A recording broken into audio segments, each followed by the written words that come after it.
je déclare la séance ouverte. On a déposé déjà une modification avant l'approbation du budget parce qu'il concerne le fabrique des livres.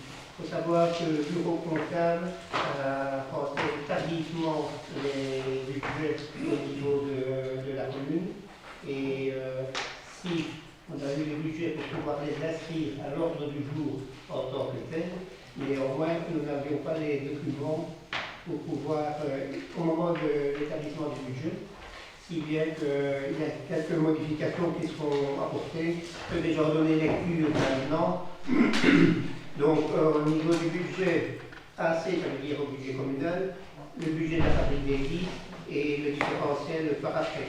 C'est ainsi qu'au niveau d'Ambly, il y avait une subvention supplémentaire de la commune vers la fabrique de 33 €. Au niveau de Bande, de 5 793,69 €. Au niveau de Fourier, de 6 819,90 €.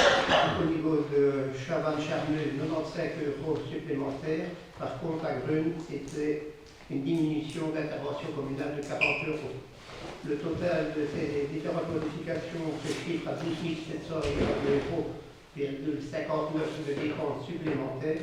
Il y a que le bonus à l'exercice propre n'est plus de 30 771 € et des 18 069,51 € et le bonus global est de 1 354 385,06 €. Je vous donne déjà l'information maintenant parce que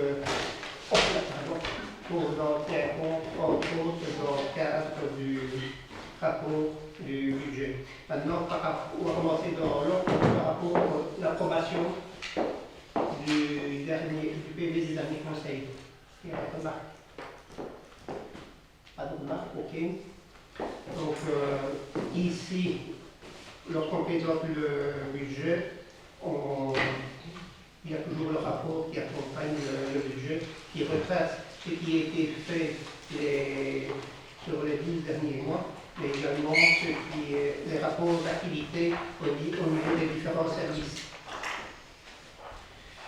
Donc, ce qu'on peut retenir par rapport au rapport, c'est qu'il y aura des investissements qui seront repris à l'extraordinaire pour plus ou moins 8 millions et 3. Il y a certains qui sont déjà inscrits depuis quelques temps, entre autres pour ce qui est de la rénovation des sports, que ce soit à Fourrière ou à Blanc. Il y a des investissements qui sont programmés aussi au niveau des voiries, que ce soit voiries ordinaires ou voiries agricoles pour 1 567 000. Des travaux pour les cours d'eau, intervention sur les cours d'eau ou sur les ponts, pour 375 000 et alors des investissements également au niveau de la distribution d'eau pour 268 000. Ça c'est au niveau de l'extraordinaire. Vous avez vu aussi qu'au niveau de l'extraordinaire, il y a des frais d'études qui sont programmés pour le logement, tremplin au niveau de Fourrière, et également un logement PMR. Il y a également des frais d'études qui sont établis pour un réseau de biométhanisation sur la commune, et également des frais des crédits qui sont programmés pour l'installation d'un EPM. Dans ce sens, ce qu'il y aura comme changement au niveau de l'ordinaire, c'est surtout, on est en train de le dire en plein temps maintenant, la distribution des sacs, donc la collecte des immondices qui ne se fera plus par du OBAC, mais par collecte sacs, sacs bleus, sacs gris, sacs biodégradables. Alors, certains citoyens se posent la question pourquoi ce changement. Une des raisons, la première, c'est certainement la possibilité de mieux valoriser les déchets par ce type de collecte. Donc ça, c'est certainement avec une retombée au niveau environnemental, mais également au niveau financier. C'est-à-dire que l'économie qui est faite ici par rapport au budget de 2023, donc le coût de la collecte pour 2024 est de 428 000. Elle était de 504 000 donc collecte plus recyclage. Et aussi, il y avait la prime de fréquentation du parc qui était de 25 000. Donc, un différentiel de presque de 76 000. Ça veut dire que par ménage, là, ça fait un bénéfice au niveau des citoyens par ménage à peu près 28 euros.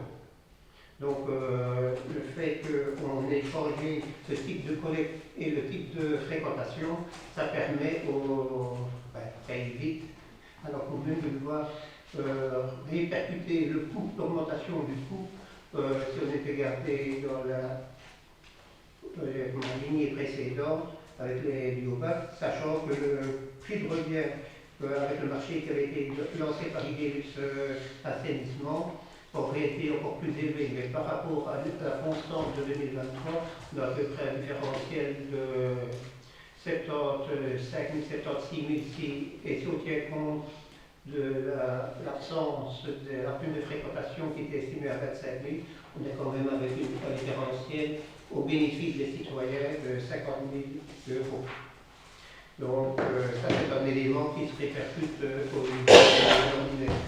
Dans le rapport, il y a également tout ce qui est réalisé par l'administration, ce qui est peut-être utile pour tous les conseillers, même membres du collège, et de savoir quels sont le cahier des charges qui doivent être respectés, pourquoi on fait des marchés publics, et que ce concept-là est rappelé ici dans les différents dossiers qui sont présentés, et également un volet fort important qui est développé pour tout ce qui est le zéro déchet et tout ce qui est protection de l'environnement et au niveau des plantations.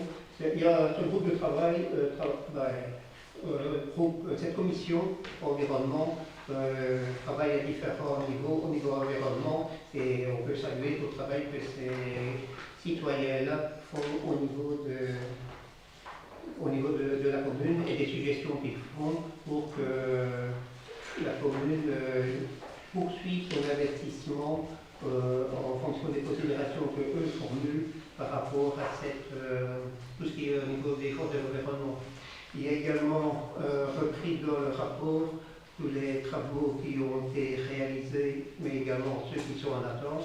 Il y en a certains qui sont toujours en attente, ne fût-ce que pour soit la promesse de subside qui doit encore nous arriver, ou alors, comme je l'ai indiqué également dans le rapport, dans la note introductive, c'était le fait on attend toujours les indemnisations du fonds des calamités suite aux inondations de juillet 2021. On a eu l'inspection, ou du moins le vérificateur qui est venu il y a mois de septembre, si les souvenirs sont bons, pour faire une première évaluation, mais on n'est toujours pas en côté sur ce rapport, et à l'heure actuelle, on ne sait pas encore dire si la commune va être indemnisée d'une manière quelconque ou autre. Il faut savoir, par exemple, quand on met dans les cours d'eau l'extraordinaire, les frais pour les cours d'eau, c'est deux ponts qui doivent être réhabilités, entre autres sur Arsène, donc qui surplombent la WAM, les stations des voiries communales. Donc là, il y a des frais aussi qui sont programmés pour réhabiliter ces deux ponts-là. On espère qu'il y aura l'opportunité de bénéficier des subventions du fonds des calamités au moment où on réalisera ces travaux. Globalement, on fait il est programmé 8 millions d'investissement. Ça dit que tout sera fait. Ceux qui sont dans les années depuis quelque temps savent qu'il y a les crédits budgétaires qui sont établis, et alors la réalisation est parfois tout autre par rapport à ce qui était attendu initialement. Donc, à notre niveau, la manière qu'on a fait, mais ça, le directeur financier nous l'expliquera par après, lors de la présentation du budget, avec la présentation de la note technique, c'est qu'on a travaillé avec des provisions et des fonds de réserve, chose qu'on ne faisait pas avant. Donc, on n'a pas revenu à mettre des provisions. Je vais donner l'exemple, c'était par rapport aux scolites, aux poids scolités qu'on avait vendu au printemps 2021. Et donc,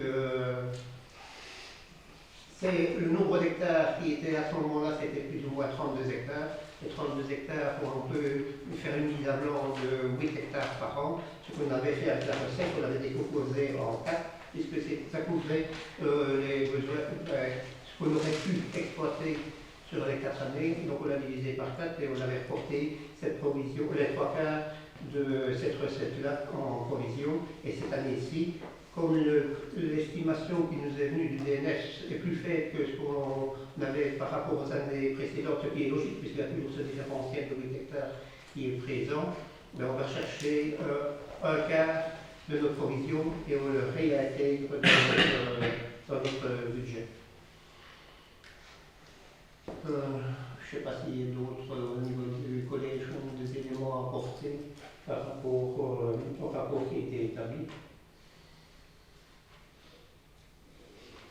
Y a-t-il des questions ici? Il n'y a pas de vote. Donc on ne vote pas, c'est simplement une prise de connaissance du rapport annuel.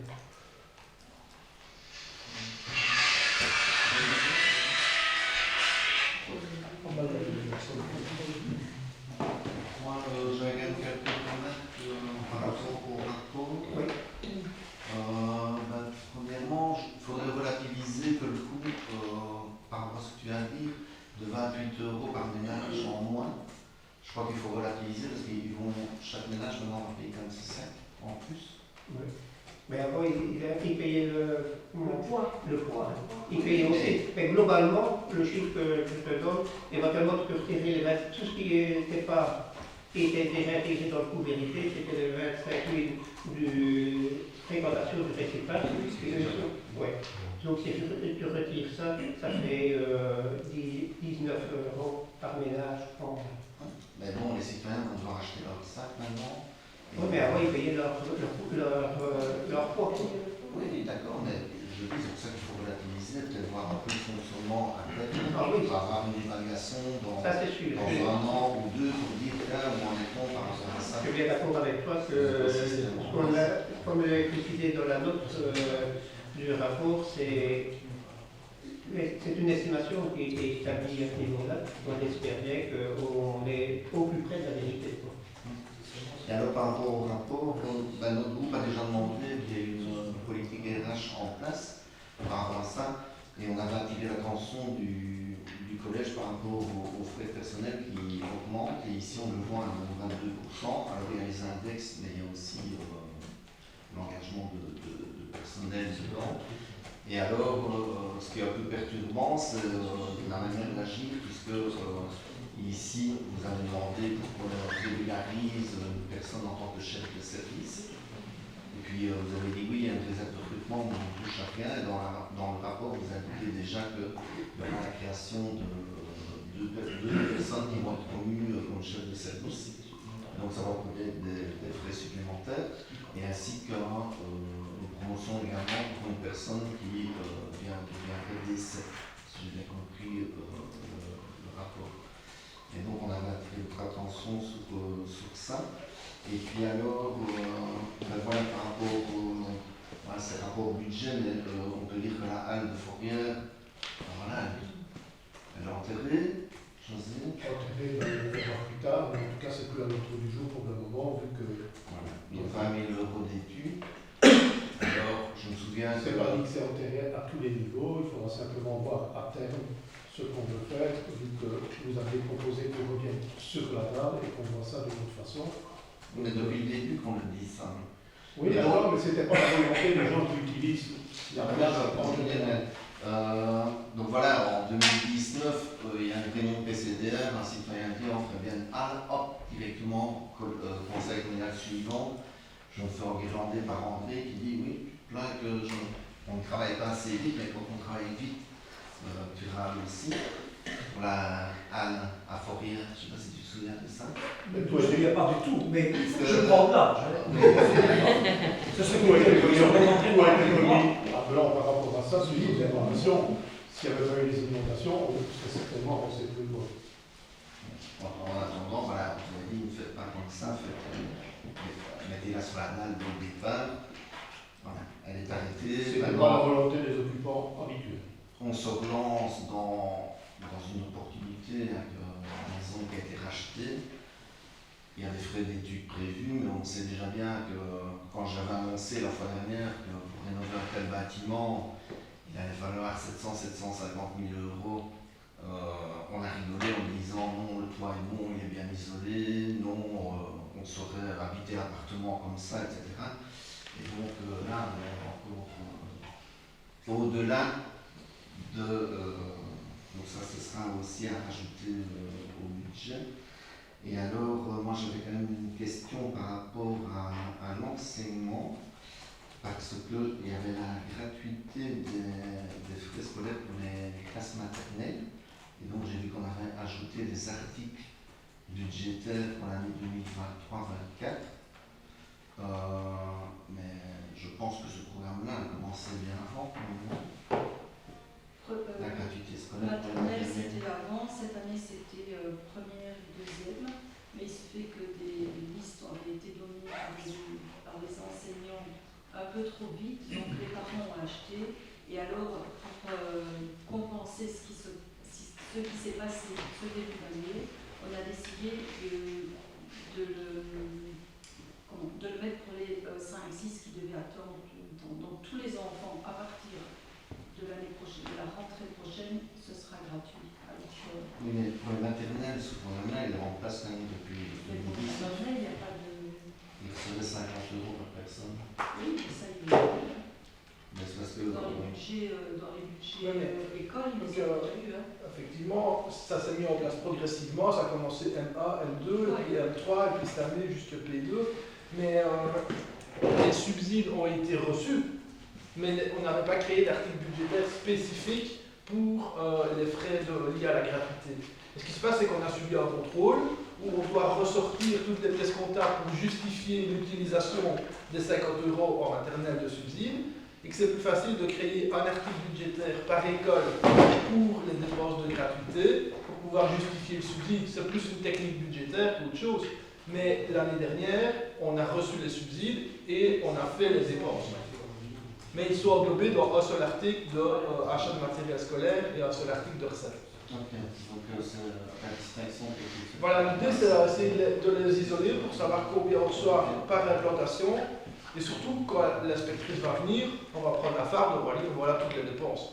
Donc, ce sera... Moi, je crois que c'est mieux de travailler comme ça pour avoir justifié. Ouais, parce que Chacun a eu son... Oui. chaque année, on va avoir des contrôles par rapport à cette utilisation du subside gratuité. Voilà, c'est pour les remarques. Ok. Je peux passer. Ah oui, j'ai oublié d'excuser Philippe Rigaud, qui n'a pas pu nous rejoindre aujourd'hui pour les autres sorties. Alors, on va passer au. C'est peut-être pas. Je suis assez nouveau, donc je ne sais pas si c'est. Je voyais création d'un espace public numérique, j'aurais voulu savoir un petit peu à quoi ça consiste. L'espace public numérique, c'est un espace qui va permettre aux personnes qui sont un petit peu en retard par rapport à tout ce qui est digital et numérique d'être mis en place et qui sera ouvert 16 heures par semaine avec du personnel communal qui assurera la permanence. L'idée de la centralisation, c'est de le mettre où les aînés et les jeunes de Fourrière avaient un espace informatique, mais en reprenant tous les tâches au niveau du patronage de Fourrière. Il est aménagé pour l'accès aux personnes à mobilité réduite avec un monte-escalier et ça permettrait de limiter les frais en se tenant au subside de 30 000 euros auquel on a droit. Pas d'autres questions? Passe au budget. Je vais laisser la parole à Nicolas qui va nous faire une présentation, commenter son rapport qu'il nous avait fait.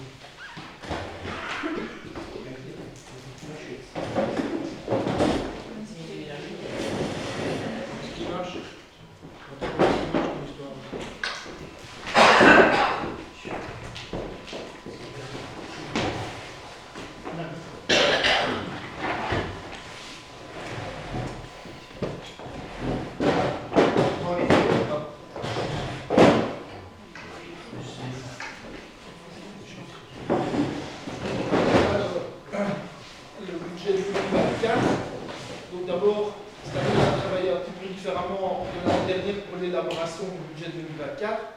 On a fait le choix de faire des réunions de service. Donc, on a réuni systématiquement les chefs responsables, le service finance et le service concerné. Donc, on a reçu tous les services, la crèche, l'enseignement, la bibliothèque, etc. Et on a surtout travaillé sur les frais de fonctionnement pour que le service finance puisse savoir exactement quels étaient les besoins des services de l'administration. Donc c'est pour ça qu'on va voir que les frais de fonctionnement diminuent, mais en fait on les a revus et on a essayé de les estimer au plus près de la réalité. Donc voilà pour le préambule.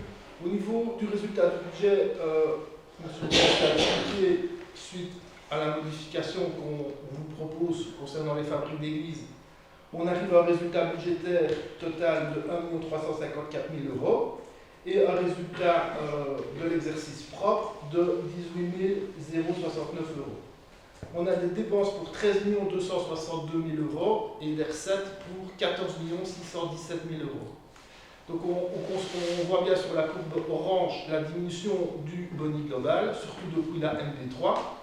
Bon, la MD3 elle a été corrigée par la tutelle en incluant la réestimation IPP, ce qui fait qu'on a un résultat à l'exercice propre à la MD3 de 308 000 €, ce qui est exceptionnel.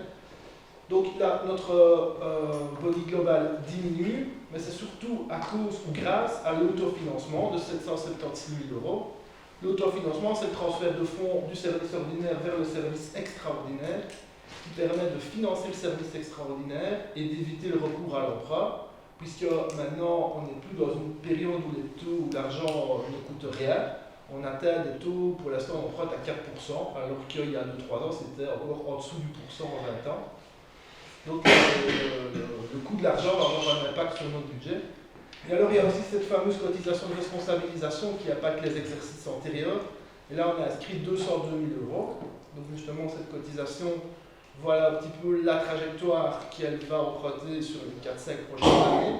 C'est la plus grosse dépense des exercices antérieurs. Nous, on a inscrit 202 000 €. À l'horizon 2028, on serait plus sur 425 000 €. On a choisi une option la plus prudente, c'est-à-dire qu'on ne tient pas compte du coefficient de responsabilisation et qu'on inscrit 100% du déficit. Ça veut dire que la commune finance elle-même et seule le déficit entre les cotisations des agents statutaires en place, qui travaillent, et la pension qui est versée aux statutaires pensionnés. Comme on n'a pas de second pilier de pension, c'est un petit peu ce à quoi il faut s'attendre. Donc on constate que cette cotisation de responsabilisation va croître dans le futur et va être une menace sur l'équilibre du budget de la commune de Nasson, comme de très nombreuses communes moyennes. Au niveau des dépenses, à l'exercice propre, à l'ordinaire, on a des questions. Oui, je vous en prie. Par rapport à la cotisation avant, l'augmentation du cadre va encore venir augmenter la cotisation.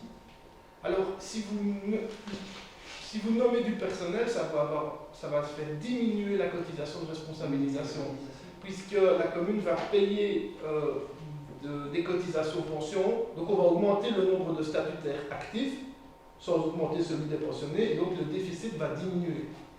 À court terme, c'est bénéfique, puisque ça va la faire baisser. À long terme, les études, je ne sais pas suivre. Puisque plus on nomme de personnel, plus un jour on aura de pensionnés, et donc plus dans le futur il faudra nommer des gens pour payer la pension des pensionnés. Donc c'est un peu un effet boule de neige aussi. Merci. Mais à court terme, c'est positif la combinaison. Donc au niveau des dépenses, on a 5 777 000 € de dépenses de personnel, sont en augmentation de 7,71% depuis 2023. Donc on a prévu 3 indexations, conformément au Bureau fédéral du plan, une en décembre, une en mai et une en novembre. Donc ça fait 3,5% expliqué par l'indexation, et le sol sur les nouveaux engagements et les modifications de l'organisation. Au niveau du fonctionnement, on voit qu'on est en croissance depuis le compte 2022, mais en diminution depuis le budget 2023. On a essayé dans nos réunions d'estimer au plus juste les frais de fonctionnement de tous les services.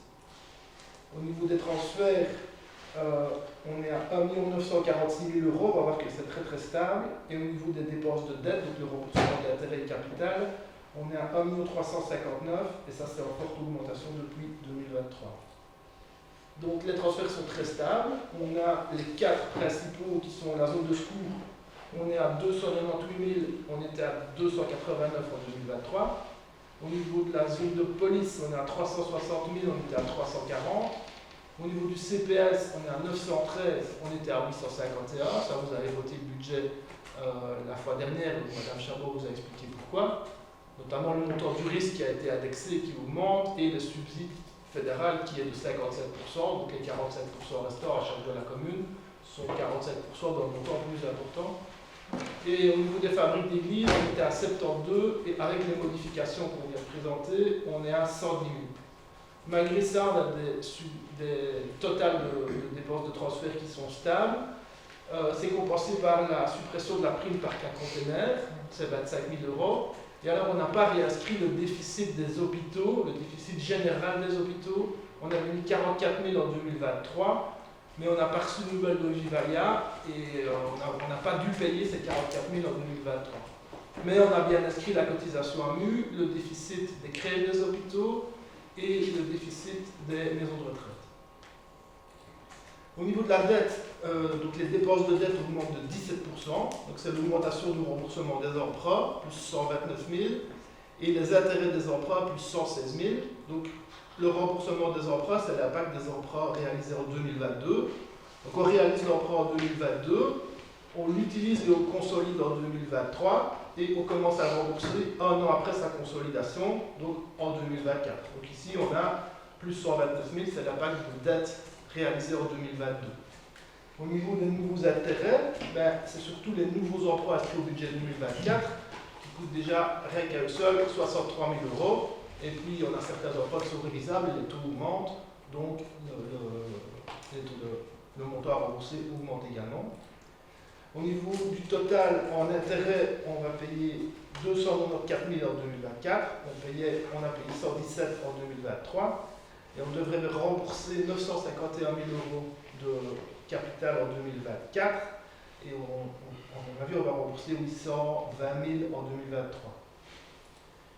Au niveau des dépenses, la répartition des dépenses, on a 47% de nos dépenses qui sont du personnel, 11% pour du remboursement de la dette, 16% pour des transferts et 26% pour du fonctionnement.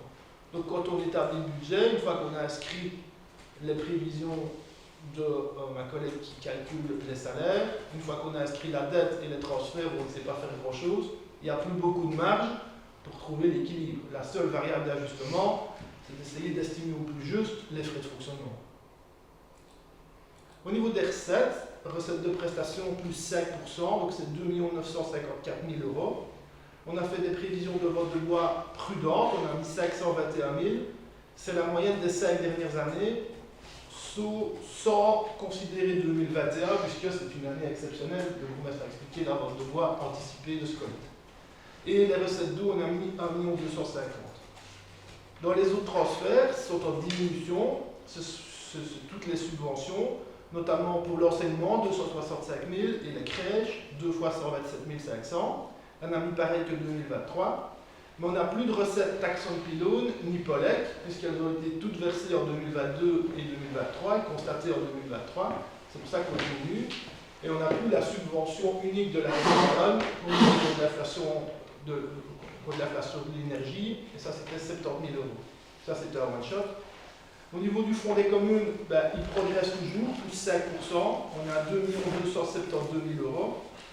On a mis ce que la région wallonne nous a communiqué par courrier. Et normalement, ça doit correspondre à l'inflation plus 1%. Au niveau de la fiscalité, là on voit une diminution. On passe de 4 573 à 4 273, donc moins 300 000 euros. On a le produit de la taxe additionnelle au précompte immobilier qui augmente de 98 000 euros, mais l'IBP qui diminue de presque 400 000 euros. Et donc ça, en fait, c'est un tour de passe-passe du fédéral, puisque la prévision 2023, elle comprenait 14 mois de recettes au lieu de 12, et la prévision 2024, elle reprend 12 mois de recettes. En fait, ils ont changé leur système de versement des additionnels. Ils ne versent plus quand ils ont encaissé l'argent, mais ils versent quand ils ont enroulé la taxe. Donc, ça fait, comme il y a 2 mois de paiement, on gagne 2 mois et ils versent 14 fois en 2023. Donc, on espère, normalement, le cours 2023 devrait être bon. Au niveau de la dette, les recettes de dette, c'est idem que 2023. On a les dividendes de l'intercommunal Sofilux et on a les intérêts de déplacement, puisque les taux d'intérêt de la dette augmentent, mais les taux d'intérêt de déplacement augmentent également. Donc là, on espère 42 000 € pour un total de recettes de dette de 91 000. Au niveau de l'extraordinaire, on a un équilibre, recettes égale dépenses égale 8 366 125 €. Comment est-ce qu'on finance ces 8 millions? Principalement par le recours à l'emprunt. 5 23 000 € d'emprunt. On a 1 911 000 € de subsides. On a 487 000 € qui est le fameux PQ FRIC, Fonds régional d'investissement communal, et le subside PIMACI pour le vélo, je pense. On a le fonds de réserve inondation de la ministérielle pour 57 000 €. Et on a le subside POLEC investissement pour 50 000 €. Et enfin, le fonds de réserve extraordinaire, donc le transfert ordinaire extraordinaire, 776 000 € sur fonds propres. Et donc, le fonds de réserve PIMACI, c'est pour le chemin du Quai-Renard. Le fonds de réserve inondation, c'est pour les travaux sur le ruisseau du Bonnier à Bande. Et le fonds de réserve POLEC, c'est pour le réseau de chaleur à l'école de Gouin. Enfin, l'état de la dette. Dans l'hypothèse peu probable où on réaliserait tout 2023 et tout 2024, la dette fin 2024 s'élèverait à 15 400 000 €. On voit bien qu'on avait une dette assez stable entre 2020 et 2022, puis à partir des budgets 2023 et 2024, on voit une augmentation de la dette.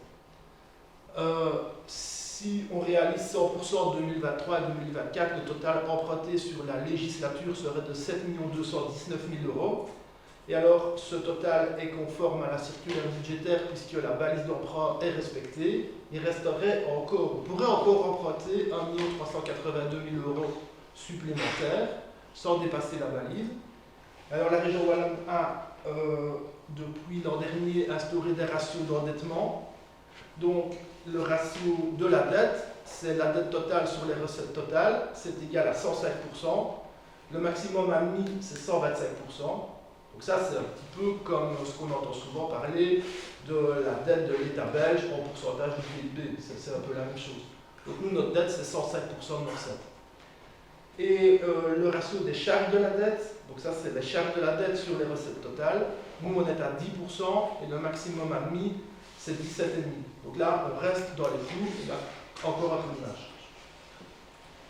Donc, les principaux projets extraordinaires, je ne sais pas si vous voulez connaître les détails, vous les avez lus, on les passe vite en revue.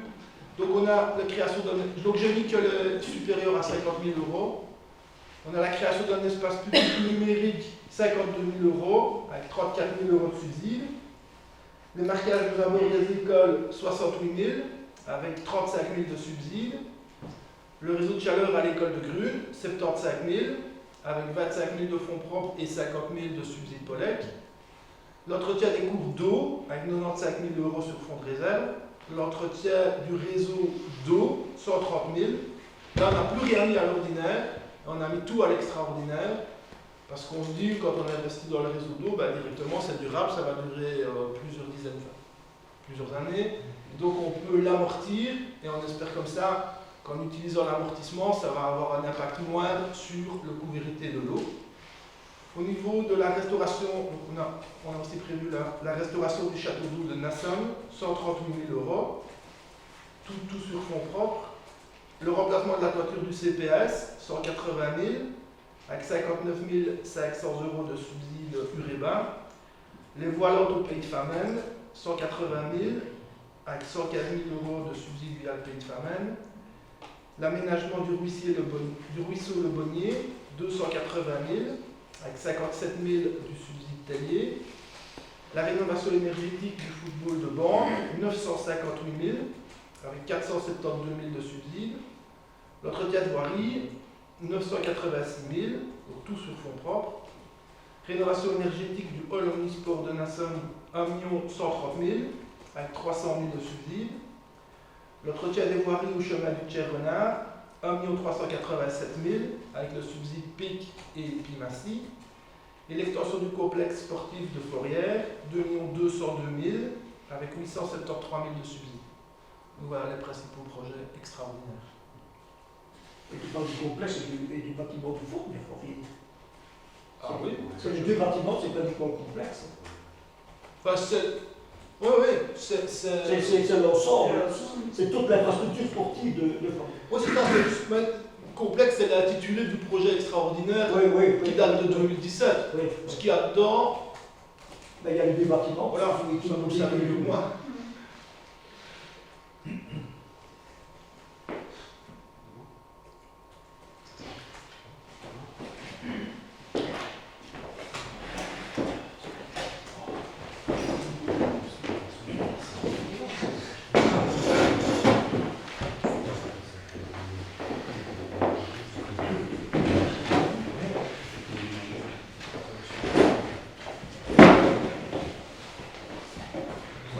Merci Nicolas pour cette présentation. Faite par un professionnel, au même lieu.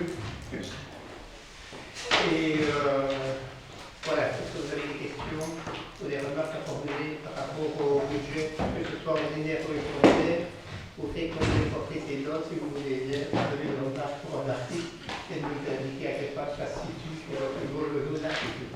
Le numéro d'article, pardon. C'est uniquement au niveau des fabriques d'équipes. Pourquoi est-ce que c'est bon comme ça plutôt Les fabriques d'équipes. Ouais, bon, ici, il y a si je prends le cas de Fourier, Oui. Ben, c'est le chauffage, il n'y a plus de chauffage, donc on va dépendre de mazout. Ici, vous commandez du mazout, ben, automatiquement, tu vas avoir un coût. Ouais. Alors, il y a certaines dépenses qui sont imposées par les déchets. Donc, il y a toute une série de... D'ailleurs, une modification qui était apportée, par exemple, pour Chavannes-Charmeux. Chavannes avait respecté les instructions qui émanaient des déchets. Et alors, en fait, c'était par rapport au... C'était 200 € si ma voix répond, par site. Alors, il y a une église et une chapelle. Donc, une église à Chavannes et une chapelle à Charmeux. Donc, c'était 2 fois 200 tickets. C'est des choses pareilles. Oui, c'est des choses qui font. Mais bon, d'où l'intérêt d'aller le plus tôt possible vers une GFE, donc une recommandante de fabrique d'église et idéalement d'arriver peut-être en fin de compte à une fusion des fabriques, parce que tous les frais récurrents qui sont dispatchés sur les différentes fabriques, ben, il y aurait une ou deux fabriques qui recevraient cette obligation-là. Au niveau financier, pour la commune, ce serait quand même intéressant.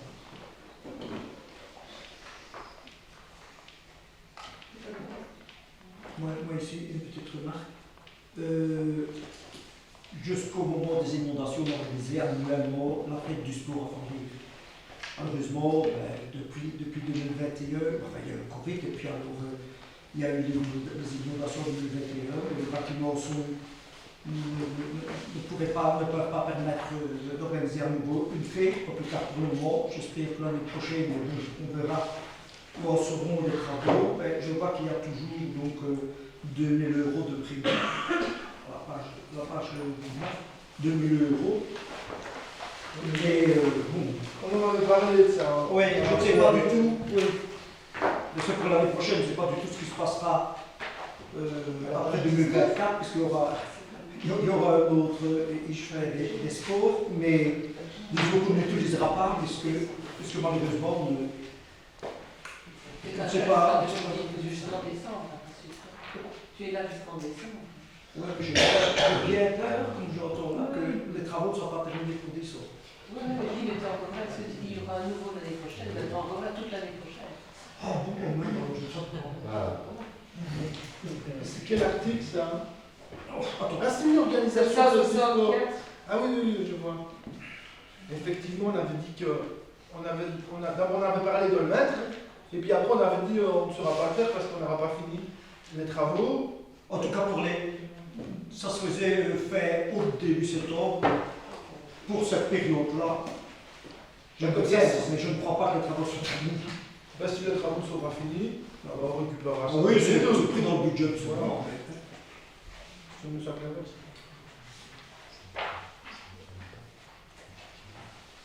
D'autres remarques?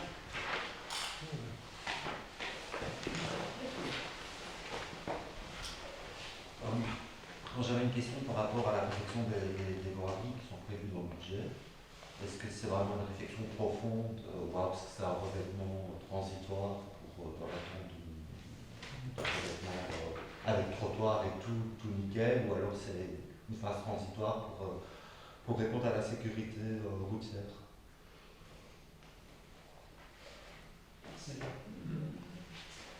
C'est pas évident, mais par exemple de la route de Malbourg-Mormont, eh bien, il y a 30 à 40% que la route est exposée tout le temps à la pluie. Donc la route ne sèche pas, et la route se détériore. Alors on fait des zones de rabotage, c'est-à-dire qu'on enlève du tarmac, et puis après on remet du tarmac. Alors où la route ne sèche, on met un autre visage. C'est 2 couches de goudron et 2 couches de connage. On fait toujours le moins possible. Si on a de la chance qu'on n'a plus des idées rigoureuses, ça permet de ne pas trop aggraver notre route. Mais c'est vrai qu'il y a un boulot énorme sur la route. On voit ici à la route de Arsène, Nassogne, elle commence quand même maintenant à réellement bouger. On le sent très bien, il y a des feux. Alors il faut que ça se fait assez rapidement, mais le problème c'est que le temps, c'est par là. Mais c'est quand même pas des réparations au muret. Ce n'est pas des réparations à nous. Si, en tout cas, que ça ne va pas être de rafistolage. Parce que tu regardes le cahier des charges qui Tout sont tonnage, sur le oui. point. Dans le cahier des charges qui sont sur le point, ça dépend des endroits. Des endroits où il faut une réparation en profondeur, Oui. d'autres, il suffit d'un visage. Donc en fait, ils ont, dans ce carton, c'est dans le point, je sais plus, le point d'ordre du jour de l'ouvrier.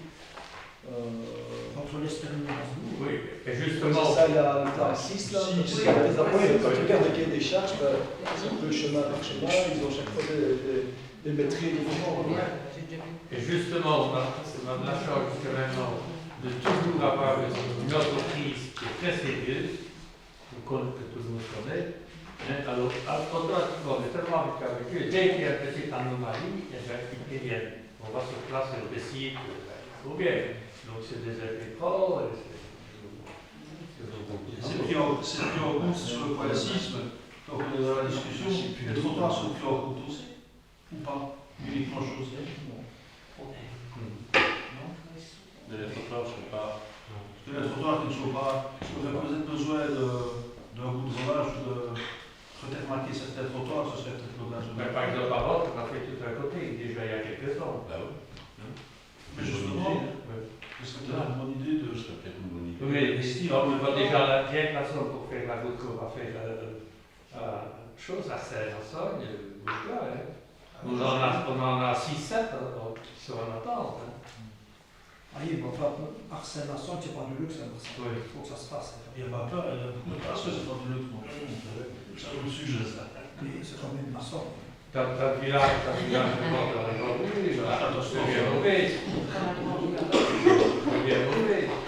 Par contre, au niveau du plan d'adoption, il faut absolument trouver une solution. Parce que tu as remarqué en fois sur des autoblocs, on va faire pendant 15 ans. On l'a fait justement lorsque il faisait mauvais, le thermac à chaud n'aurait pas tenu. Et c'est vrai que On ne remarque pas sur des autoblocs, c'est un peu réaliste. au bout des autoblocs, de toute façon, on va changer le système. Plus de. Ça sert à rien. On avait la même blague au Carrefour d'Arsène, et bien, c'est des autoblocs de 5-6 épaisseurs. Parce que c'est plus un casse-vitesse, c'est un casse-voiture, le boum. Ça, C'est bien pour moi. C'est bon pour le mécanicien. Oui, mais parce que ça doit commencer à. Voilà. Donc, il faut faire quelque chose comme Il y a du boulot, Il y a d'autres questions?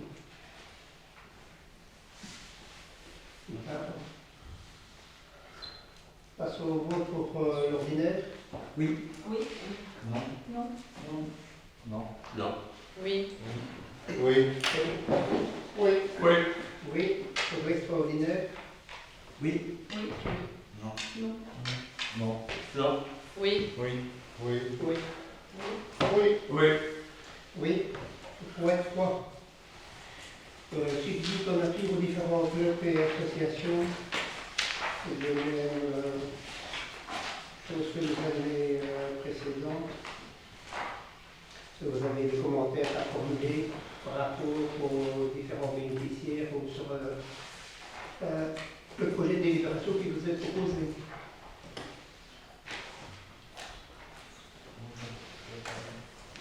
Passe au vote. Oui. Oui. Oui. Oui. Oui. Oui. Oui. Oui. Oui. Oui. Oui. Oui. Point 4. Concernant l'octroi des subsides communaux pour l'année 2024 avec les différentes associations qui sont reprises. Y a-t-il des questions, des remarques par rapport à ceci? Passons au vote. Oui. Oui. Oui. Oui. Oui. Oui. Oui. Oui. Oui. Oui. Oui. Oui. Oui. Dans le point 5, règlement redevance pour les occupations et locations de salles communales pour l'exercice 2024 et 2025.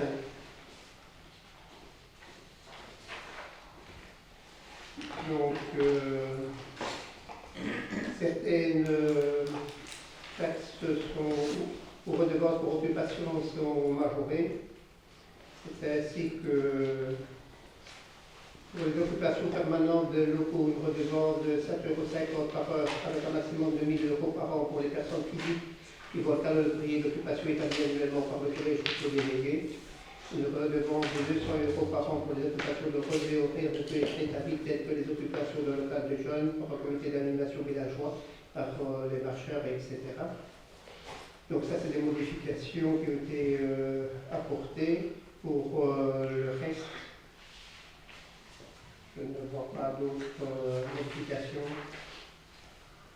Donc le taux horaire qui passe de 5 à 7,50 et le montant global annuel qui passe à 1 000 €. Là, ça concerne naturellement des personnes privées qui occupent des salles communales pour donner des cours de gymnastique, pour donner des cours de cadence, tout ça pour des personnes qui donnent des cours d'activités sportives, mais qui sont rétribuées. Contrairement aux autres, là c'est toujours 5 € de l'heure, taux horaire 5 € et le maximum à facturer 705. Et c'est des personnes extérieures. Il peut y avoir des personnes extérieures. Extérieur ou pas, oui. J'ai une question, enfin une inquiétude, c'est qu'on voit de plus en plus, surtout même pour des fêtes tout à fait privées, des châteaux gonflables qui sont parfois montés la veille de la fête et qui tournent pendant des heures et des heures. Donc c'est sur le prix de l'électricité de la commune.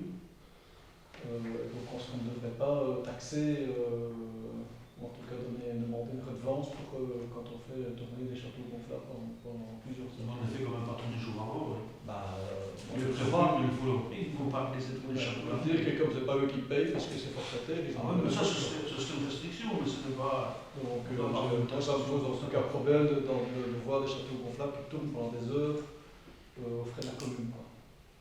Ouais, voilà, c'est pour peut-être pour l'année prochaine. Ce qu'on doit mettre alors, c'est dans le règlement d'occupation des salles. Tu dois mettre spécifié dans le règlement des. Bon, on peut mettre des châteaux gonflables, mais. Oui, mais tu ne peux pas le laisser pour des. Parce que si on commence à partir de ça, on n'aura plus d'occupation de ça. Au moins qu'on paye l'électricité qu'on consomme. Tiens, c'est un gros moteur, c'est un moteur. Ça fait comme partie d'une occupation, ça fait partie d'une festivité. Je sais comment ça s'est passé.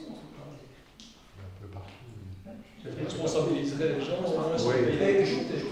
Non, pas la nuit. Il dit la nuit. Oui, mais bon, ça fait. Maintenant, il faut pénaliser. S'il le branche le jour avant, ben forcément, ça tourne toute la nuit.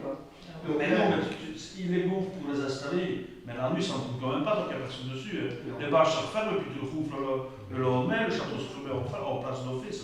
Ouais, ben tu viendras voir. Tiens. Ah ben je vais bien. Mais ce qu'on doit spécifier, c'est indiquer dans le règlement d'occupation que c'est interdit de laisser tourner ça 24 heures sur 24 heures. Uniquement Pendant l'activité. uniquement pendant l'activité, l'occupation de ça. Parce que c'est quand même un plus pour l'allocation de salle. Hein. Ce forage, les gens sont contents, ils décident le fait qu'il y a un emplacement pour mettre, parce que c'est pas évident, va faire ça à la petite époque, va faire ça ici, ce ne serait pas, il n'y a pas suffisamment de place. Tandis qu'ici à Glun, le fait qu'il y a de la place, ben, il vient, un château, ça sécurise quand même les enfants. Hein. C'est pas comme ça, c'est pas comme si on cherchait le client, on ça je vais s'occuper tout le temps. Donc c'est pas comme si on... Mais on met ça dans le Ben oui, Ouais. mais souvent, Pas quand même une taxation là-dessus. Non, enfin, non, préciser non, mais le règlement. préciser, comme Voilà, ça doit tomber pendant l'activité. ouais. Le fut les salles qui doivent se fermer pour 3 heures du matin. Ah ouais, c'est ça. Et ceux de mon voisin. Un autre bac? Passe au route. Oui. Oui. Oui. Oui. Oui. Oui. Oui. Point 6. Il est présenté par Marcel. Ben, c'est l'entretien des voiries de Sterniman Forrier Bourbon, comme et Forrier, c'est la pétrie Saint-Martin. Et à Forrier, il y a assez bien de travail au niveau de l'égouttage. L'égouttage va être tout rénové. Alors, à Mormont, c'est un chantier. Alors, la totalité, c'est 1 100 000 euros.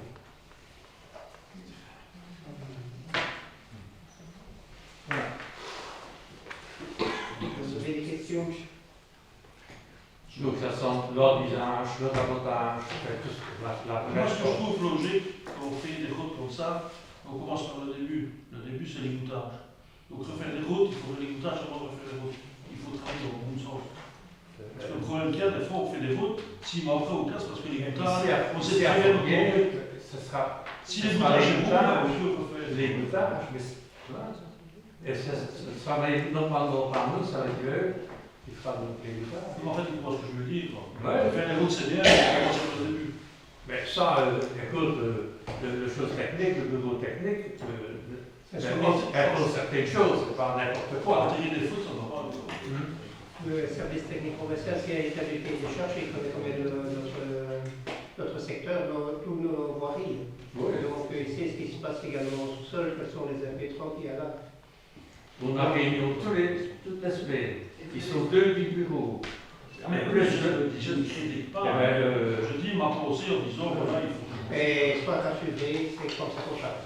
Une question plaisante. Il y a toujours une demande pour les différentes sociétés en impétrant avant de... Ah oui, Chaque fois. C'est une obligation. Ce qui a comme il ne faut pas, c'est logique. Ouais. Oui, mais je me demande si c'est... La logique n'est pas Tu dis, il y a des C'est chaque fois. Pendant la réflexion de ces voiries-là, est-ce qu'on prévoit déjà quelque chose de la mobilité douce ou pas sur certains tronçons? Sur les tronçons ici, sur le Grand Foix, il y aura un rétrécissement de la voirie. Parce que si on avait voulu mettre, il y avait une fois l'idée de mettre 10 dans les deux sens, et par rapport, c'était un supplément de mémoire presque de 1 million d'euros pour établir, et on avait 150 000 euros de subvention à ce niveau-là. Ce que la région nous avait proposé, c'était de saucissonner les tronçons. On vous avait dit dès le départ.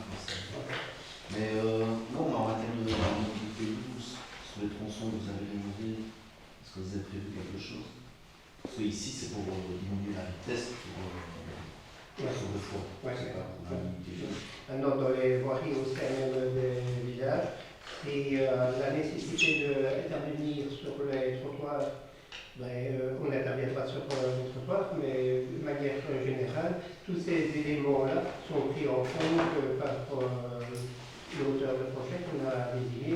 Soit il fait s'il voit que les trottoirs ne sont pas là, on intègre naturellement la proposition habituellement, elle émane du commissaire envoyé. Quand tu parlais de tout ce que excuse-moi, je me posais la question. Donc, par exemple, par la suite, faire des marquages de vélo ou des choses comme ça. C'est ça que je veux dire. C'était ça. Parce que je pense que c'est bien que quand on rénove des routes maintenant, on pense à ça déjà. Mais Et ça se passe dans la foulée. Ça se fait déjà. Donc, sur certains tronçons de voirie qui ont été réhabilités, ça a déjà été tracé, ou certains où il y a des déplacements cyclistes plus conséquents. Et il y a déjà des marquages au sol qui attirent l'attention de l'automobiliste qui peut.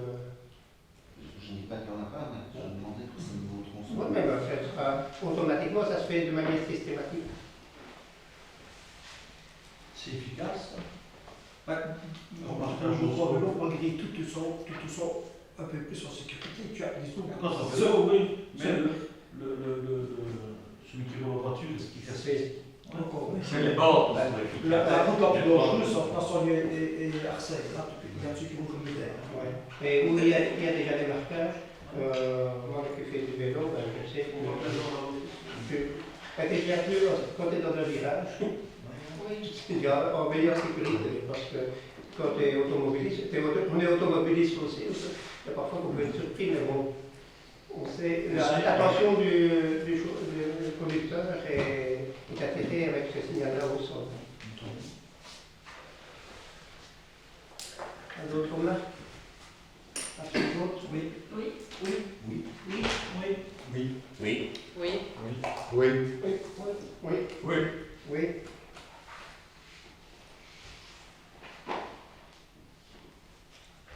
Donc la convention suivante, c'est pour un contrat avec la SPGE, donc service de protection de la gestion des eaux. Et donc c'est pour confier certains types de travaux qui nous sont demandés par la région et passer en contrat avec la SPGE pour que ce contrat cadre qui est proposé donc par la région aux différentes communes par l'intermédiaire de la SPGE pour une durée de 20 ans et qui commencera au début de l'année prochaine. Y a-t-il des remarques? Oui, sur vote, oui. Oui. Oui. Oui. Oui. Oui. Oui. Oui. Oui. José. José. Oui, oui. Ah, oui, je t'attendais. Oui, donc suivant. Poursuite de la démarche de la démarche zéro déchet. Donc, en fait, c'est notifier à l'administration wallonne la poursuite de la démarche zéro déchet pour l'année 2024. Donc, comme je l'ai expliqué tout à l'heure dans le rapport, donc, cette commission citoyenne qui est en place intervient à différents niveaux pour tout ce qui est en matière d'environnement. Et donc, ces personnes accompagnent l'administration et les chaînes de l'environnement pour la mise en place de toutes ces sensibilisations-là. Chose qui se fait également au niveau des écoles pour ce qui est du zéro déchet. Question?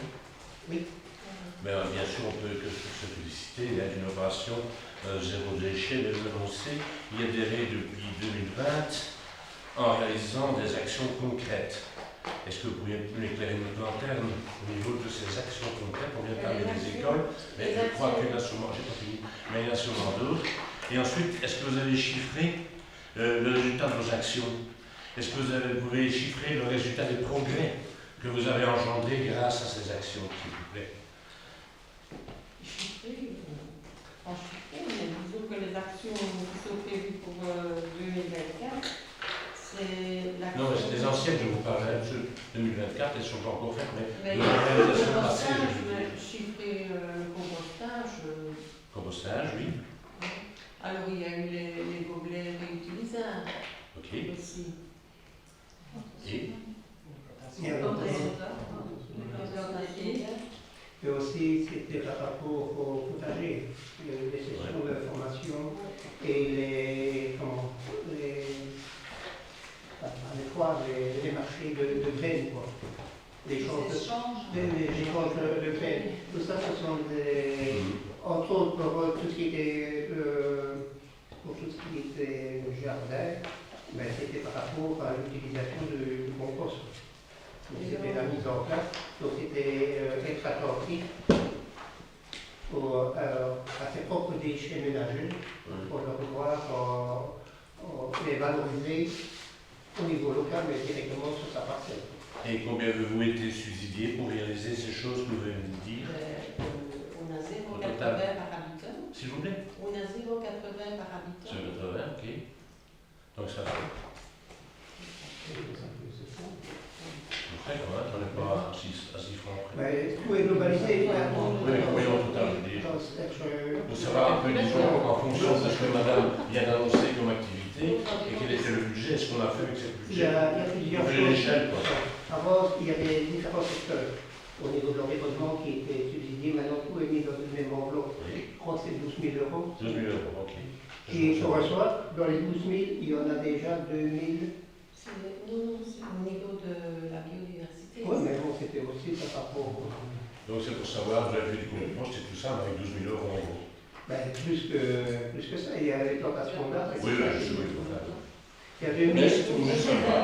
Pour 24, Je voulais juste savoir. on a une action sur le gaspillage alimentaire aussi. Oui.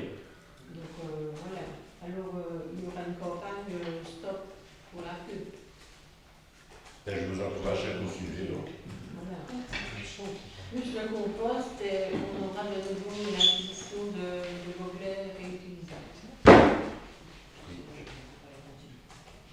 Vous n'avez pas eu aussi des ateliers de conservation de légumes et de fermentation? On a eu ça là. Je serais peut-être bien de faire un bilan total pour alimenter. Ça a déjà été mis en prochaine fois. Oui, mais bon, on va vu. Comment on dit?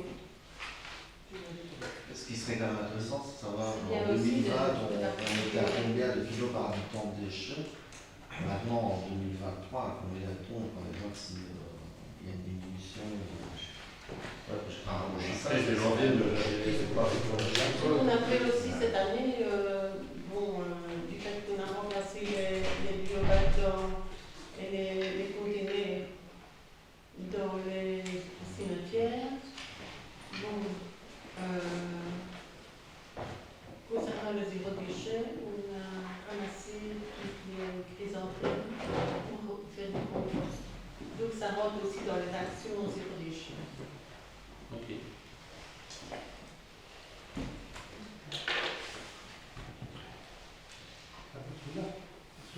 Oui. Oui. Oui. Oui. Oui. Oui. Oui. Oui. Oui.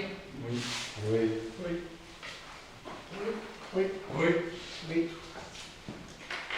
Ouais, 9. Donc le cas du personnel, la modification. Oui, donc la modification, comme vous le voyez, on a ajouté 2 chefs administratifs. Donc, en gros, de quoi il s'agit? C'est que lorsqu'on a organisé l'examen de promotion C3, ben, là, il y a eu 3 nouveaux. Et donc, ben, il y a Cathy Lebrun qui est déjà en fonction. Il y a déjà une personne qui est en fonction et il y a 2 autres lauréats qui sont toujours là. Maintenant, on modifie le cadre. Surtout, on ne sait pas encore quand ces personnes occuperont un jour la fonction qui est prise dans le cadre. Donc, ici, vous avez, je vois ici, 20 ouvriers qualifiés. Oui, 20 ouvriers qualifiés. Il y en a énormément qui ne sont pas là parce que tous les agents contractuels ne sont pas rentrés dans le cadre. On parle de l'exploitation. Le deuxième ajout, c'est un conseiller en aménagement du territoire et urbanisme. Et ça, ici, nous allons recevoir un subside. Il faudrait que je me trompe, c'est comme ça. Ici, on reçoit déjà une subvention dans le cadre au niveau de l'urbanisme. Et donc, il y a l'enquête publique qui est en cours pour l'instant pour le guide communal de l'urbanisme et qui aura une présentation à la maison rurale de mémoire le 20, donc la semaine prochaine. Et donc, ça c'est une étape. Donc, vous vous souvenez, le guide communal de l'urbanisme a déjà été présenté ici devant le Conseil, ça sera présenté en enquête publique et ça reviendra devant le Conseil et puis ça repartira à la région. Et donc il avait été convenu que deux choses, le schéma de structure et le guide communal de l'urbanisme, quand il serait établi, qu'on créerait dans le cadre la fonction de conseiller en aménagement du territoire. En ce sens que c'est une fonction qui sera nécessaire dans le cas pour la commune, puisque les deux programmes seront avalisés par la région. Donc si ce programme-là n'était pas avalisé par la région, ce n'était pas utile de le mettre dans le cadre à l'heure actuelle. C'est la fonction de quel grade, ça, conseiller C'est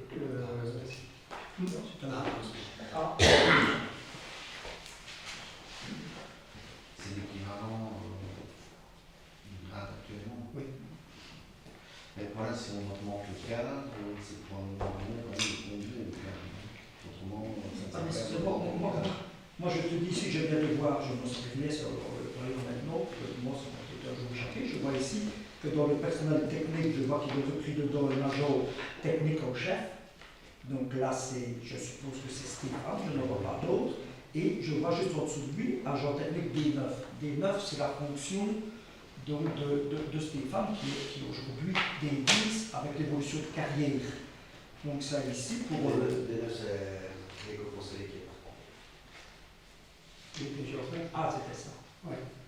Ah oui, on met le don. Agent technique en chef, son nom, agent technique D9, c'est l'éco-conseiller qui est aussi. Ah oui, on met le don. Un brigadier, c'est quoi? Dans les personnels ouvriers, la contre-maître, brigadier. Moi, Ça m'a fait. Un titre de responsable de personnel ouvrier. C'est une casquette. Moi, ça c'est bon, je m'en sais. J'ai lu ça sur le brigadier, je sais qu'il y a un contre-maître. Ou 10. Qualifié, brigadier, contre-maître.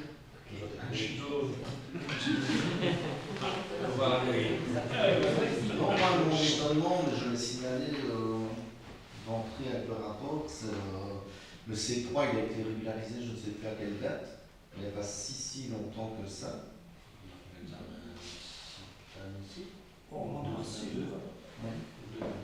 Et donc on avait annoncé au Conseil que effectivement il y avait deux personnes qui étaient également lauréates, qui étaient dans les actes de traitement. Et voilà que cette situation-là sera analysée après le départ de la personne. Oui. Et donc c'est ce changement-là qui... voilà. C'est plus complexe que ce que tu dis, parce qu'il faut savoir qu'avec l'ancien coutumier, avec Charles Kirchner, mais là, à ce côté, il y avait un A. Donc un A qui était occupé par un chef de bureau, mais A, donc universitaire, qui était occupé par Conter. Conter aujourd'hui, il est directeur général, et il n'a plus personne pour le seconder. À l'époque, je reviens alors à ça, puisque vous avez dit, si Quentin passe directeur général, il n'y aura pas de chef de bureau. Ah oui, mais ici, c'est un C3. Oui, mais voilà, mais maintenant... Le chef de bureau, lui, il était A, université, donc C3. Normalement, c'est une personne qui est à partir de D, D4. Les deux autres lauréats, ce sont des D6. En termes de salaire, en termes déjà d'arrivée, que ça ne correspond pas à une somme extraordinaire. Ce n'est pas le montant. Moi, et le montant, il est payé par le contribuable. Et je ne me suis jamais opposé à... Mais bon. Parce qu'on nomme le personnel communal, au contraire, on ne touche pas. Mais je dis, en quelques mois, on nous dit d'autres choses. Je fais simplement remarquer ceci. Donc il y a aussi le fait mention collecte. Donc, dans la répartition du travail qui a lieu maintenant, il y a un responsable des travaux de manière générale. Il y a un responsable qui est au niveau de la distribution d'eau, et ça, on n'en est peut-être pas suffisamment conscient, mais il y a quand même un fameux boulot qui a été réalisé à ce niveau-là pour la protection de notre réseau d'eau et des recherches d'alimentation pour essayer d'avoir d'être autonome au maximum. Donc c'est cette fonction-là qui est occupée pour la distribution d'eau empêche que le responsable des travaux et celui qui s'occupe de l'eau puissent répondre aux critères collecte. Et collecte, c'est quand même une orientation trop importante par rapport à tout ce qui est préservation d'énergie et modification, tout ce qu'on doit faire pour, dans le cadre du changement climatique. Et donc, il est vrai que peut-être au moment du recrutement du C3, il n'était pas encore si avancé que l'est à l'heure actuelle, et il faut vraiment que la commune mette l'accent sur tout ce qui est au niveau de protection énergétique ou sensibilisation de la population à tout ce qui est protection de l'environnement indirectement par une meilleure consommation au niveau énergétique. Et cet élément-là nécessiterait d'avoir un emploi supplémentaire au niveau de notre service administratif. Pour l'instant, la fonction est partagée pour le conseil collecte est partagée entre le responsable des travaux et le responsable, celui qui a la distribution d'eau, la gestion de la distribution d'eau et au niveau du groupe, pas directement sur le terrain. Bien que le travail se répercute sur le terrain aussi. Mais il faut être bien conscient qu'au niveau de l'investissement qui a été fait au niveau de protection de notre réseau de distribution d'eau, il y a un travail énorme qui est fait. Et entre autres, les investissements qu'on a fait en matériel pour retrouver certaines fuites ont déjà été efficaces. Nous avons 2 villages pour l'instant pour lesquels il n'y a plus aucune fuite, alors qu'il y avait encore il y a quelques mois d'ici des fuites assez conséquentes. Dans le cadre, vous êtes prévu éco-conseiller aussi, alors ça. Comment dit? Et dans le cadre, c'est prévu éco-conseiller aussi. C'est pas comme ça. Non, c'est repris à agent technique des biens. Et vous ne recrutez pas, non? C'est-à-dire qu'il y avait déjà les conseillers qui étaient en place, maintenant c'est dans le cadre de la subvention pour l'école. Et à ce niveau-là, toutes les communes de la région wallonne ont été confrontées à la même obtention de subsides de la région pour la mise en place de cette politique financée par la région. Et il a fallu recruter, mais il y en a beaucoup de communes qui n'ont pas pu trouver candidat pour pouvoir faire cet emploi-là. Et d'où l'idée, c'est de travailler plus en interne avec du personnel qui s'occupe déjà de la gestion de nos bâtiments et pour lequel ce sera pour une étude plus approfondie à leur niveau pour pouvoir mener à bien toute cette gestion de notre parc immobilier. Alors, c'est un ressenti tout à fait personnel. J'ai l'impression qu'on a plus de retour quand il y a une seule personne qui s'en occupe. Comme maintenant avec 2 moutons. Tout à fait. Il y a la cour avec quand même c'est payé par ça.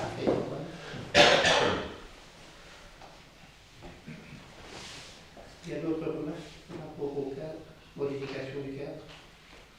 Je passe au vote. Oui. Oui. Oui. Oui. Oui. Oui. Oui. Oui. Oui. Oui. Oui. Oui. Oui. C'est le point suivant.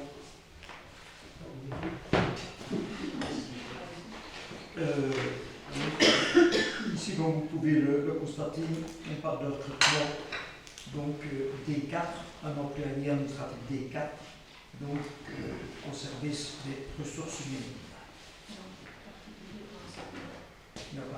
Mais là, on le voit dans la description des fonctions. Donc, et pour l'enseignement, et pour les autres ressources humaines de la commune, donc là, c'est repris donc, dans l'émission, vous allez le voir. On parle de l'enseignement, mais également, parce qu'elle travaille au binôme, cette personne-là travaillera en binôme avec Cathy. Elle travaille également donc un peu polyvalente dans la famille des ressources humaines. Alors, vous voyez que c'est un progrès.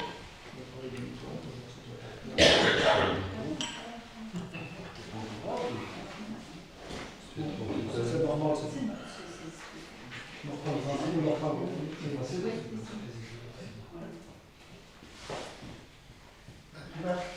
Il me semble qu'à 2 fois vous rédigerez divers documents, c'est pas un copier-coller, en bas de la page 2 et ensuite la page 3. Je vais vous retrouver. Il n'est pas sur le nom Comme pour les budgets, elle va falloir citer la ligne. Au bas de la page 2, vous rédigerez et puis au Oui, mais c'est pour 2 bandes. C'est pour ça. Oui, d'accord. C'est parce que j'en ai fait. C'est pas une erreur. C'est pas une erreur. C'est pas un copier-coller. C'est voulu. Ça va. Si c'est un copier-coller, mais c'est pas une erreur. Voilà. Face au vote. Oui. Oui. Oui. Oui. Oui. Oui. Oui. Oui. Oui. Oui. Oui. Oui. Oui. Une dénomination de voirie à faire du stocké. Donc, quand vous prenez l'ancienne route de Bastogne, donc celle qui passe devant l'ex-métropolis, il y a de marche. Elle se prolonge jusqu'au moment où vous rejoignez la nationale 4. Alors que physiquement, sur terrain, c'est la rue du Stocket, donc ça qui vient d'Arvimont et qui va vers la nationale 4 qui est prioritaire. Donc ici, il va y avoir quelques habitations qui vont être en construction sur ce tronçon entre le carrefour Côte-Bastogne, rue du Stocket, vers la nationale 4. Et donc ce qui est proposé, c'est qu'on arrête la route de Bastogne comme les bornes sont mises à l'heure actuelle, c'est-à-dire au carrefour, à la bande 0, parce que la bande 0, la route de Bastogne se situe là et non pas près de la nationale 4, et faire le changement, donc mettre le nom rue du Stocket jusqu'au moment où on rejoint la M4. Et là, le bordage est déjà fait en ce sens-là. Ça évite certains livreurs de parcourir les maisons. Et même les ambulances. Ah oui, et surtout ça, oui. Sachant que Vous avez compris. Oui. Donc, quand vous êtes sur la rue du Stocket et vous allez rejoindre la nationale 4, vous restez sur la route du Stocket et vous ne changez pas de voie, de l'autre voie. Ah oui, d'accord. On pense que Ouais.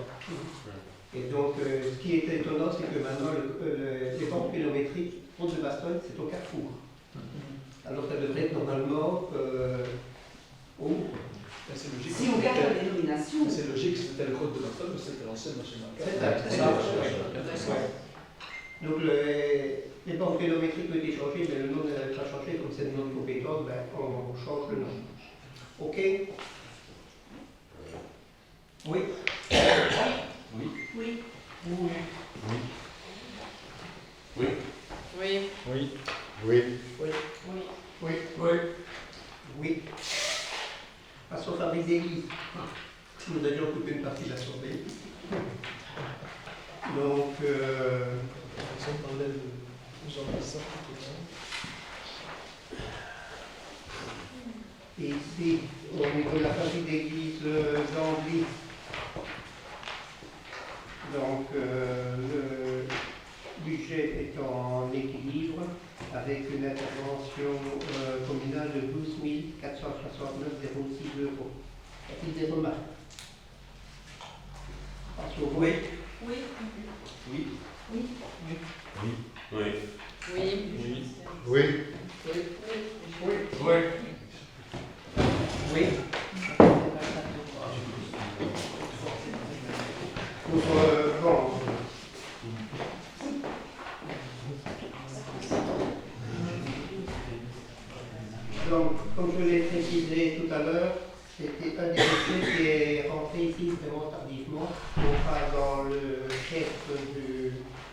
de la fabrique d'église, mais par rapport au bureau comptable, il y a 1300 certains pour répondre à communiquer les pièces et en plus transmettre les documents par la suite à l'évêché.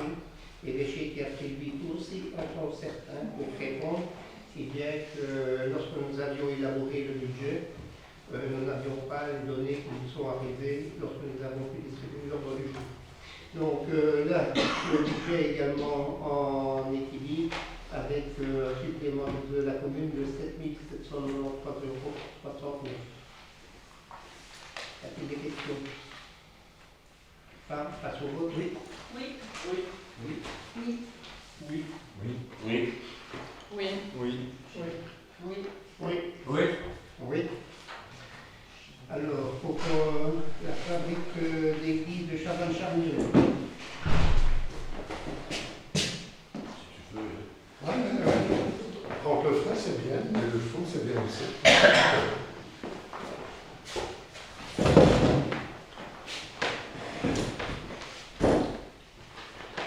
Donc, petite correction par rapport à ce que je vous ai dit tout à l'heure, moi j'ai parlé de 200 € par bâtiment, en fait c'est 100 €, mais en fait, comme il y en a deux, on va faire 200. Donc, il est en équilibre et l'intervention communale est de 15 764,07 €, donc les 100 € nécessaires en plus, puisqu'il y a deux édifices religieux. La question passe au vote. Oui. Oui. Oui. Oui. Oui. Oui. Oui. Oui. Oui. Oui. Oui. Ok.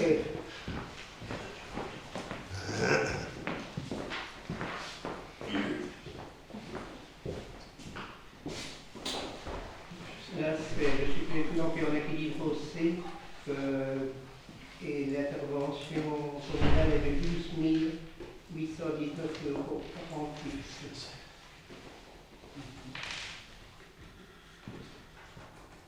Pas de remarque? Passe au vote. Oui. Oui. Oui. Oui. Oui. Oui. Oui. Oui. Oui. Pour ce qui est de la fabrique d'église de Brune.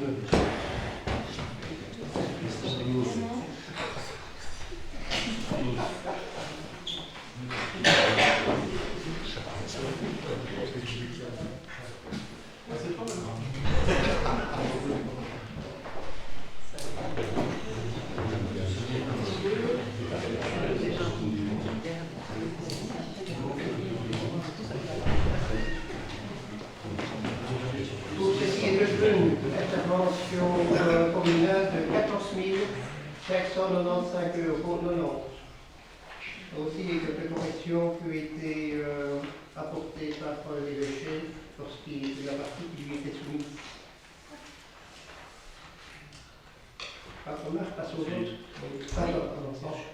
Je leur propose une belle félicitation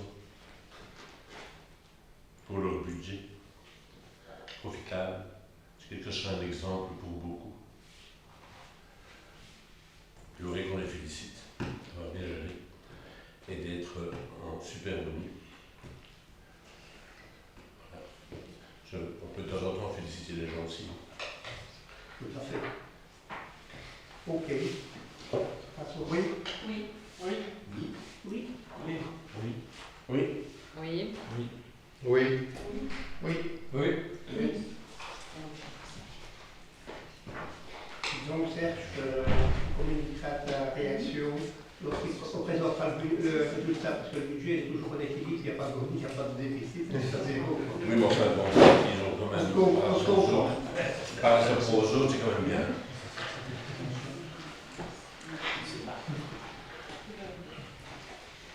Alors, on passe à l'Esternie. Supplément de la commune, 6 045,93 €. Pas de question, pas de remarque, passe au vote. Oui. Oui. Oui. Oui. Oui. Oui. Oui. Oui. Oui. Oui. Oui. Oui. Strasbourg.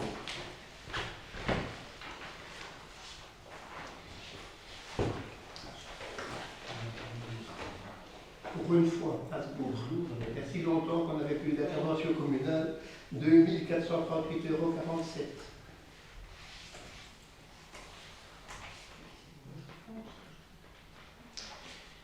Pas de remarque. Passons au vote. Oui. Oui.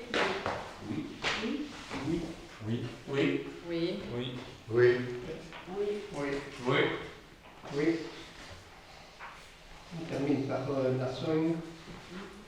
38 495,91. Et donc, ici, l'intervention communale étant supérieure à 22 000, nous avons donc sollicité l'accord du directeur financier qui a marqué son accord sur la proposition de budget. Alors, on passe au vote. Oui. Oui. Oui. Oui. Oui. Oui. Oui. Oui. Oui. Oui. Oui.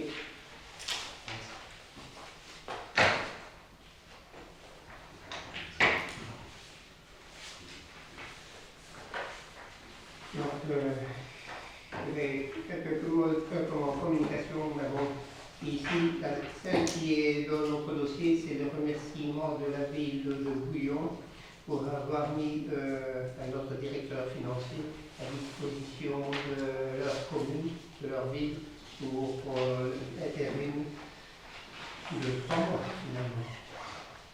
Donc, c'est le remerciement de la ville en question. La séance publique est terminée. Mais attendez, c'est des questions. Oui, Serge. Lors du précédent, celui-ci, celui d'avant, lorsqu'on avait discuté sur les distributions des sacs, je vous avais proposé, vous avez été tous bien d'accord, que l'on pourrait trouver un système pour les gens qui ne savaient absolument pas, qui ne devaient pas avoir des centaines, se déplacer au niveau de la commune. Sur le petit formulaire toute boîte que nous avons reçu avec les différents horaires, endroits où étaient livrés les sacs, il aurait été, je crois, peut-être bien de trouver une solution, un numéro de téléphone pour qu'ils puissent contacter le CPH, n'importe qui, pour distribuer d'une façon aisée aux gens qui ne savaient absolument pas se déplacer.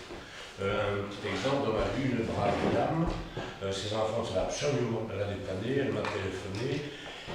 Ben, on s'est débrouillé, on l'a conduit, on a pu le faire. Mais c'est pour éviter de devoir recourir à l'entraide quand la commune peut le faire. Et vous avez été d'accord que l'on le ferait, qu'on mettrait un numéro, une solution quelconque pour pouvoir que ces gens soient servis ensemble. Alors, je ne sais pas comment vous pouvez rattraper le coup, si vous voulez toujours bien faire, mais comment faire pour rattraper le coup? Je n'ai pas de document sous les yeux, mais pour moi la feuille, je vous garantis qu'avec aucune adresse téléphonique pour en cas où vous n'avez pas vous déplacer. Donc, il y a une boîte pour la distribution des sacs. D'abord, il a été lu par l'ensemble des membres du conseil communal. Et ensuite, il y a l'adresse de notre collègue qui s'occupe de la gestion de cette taxe, avec son numéro de téléphone. Je peux vous dire qu'elle a des appels à n'en plus finir toute la journée. Tant mieux, tant mieux. Nous aussi. Donc, on trouverait une solution pour les gens s'ils ont un problème. Ça, il y a. Absolument. Tout à l'heure, pour une fois, je me suis rendu à la distribution des sacs. Il n'était pas rare de voir certains citoyens qui venaient avec 3 ou 4 d'identité pour prendre les sacs de leur famille, de leurs voisins. Donc, une solution, elle est déjà trouvée par, je vais dire, l'entraide, qu'elle soit familiale, de voisinage ou autre. Et ça, je ne peux pas vous laisser dire, ce n'est absolument pas vrai. L'entraide, non. Il y a des gens qu'on a aidés parce qu'il y a un truc sympathique avec d'elle dans la rue, il y a une entraide, on se connaît, mais ce n'est pas le cas général. Mais dans le document, il est clairement indiqué, le personnel communal présent lors de la distribution va vous aider. Vous pouvez également contacter l'agent traitant à l'adresse.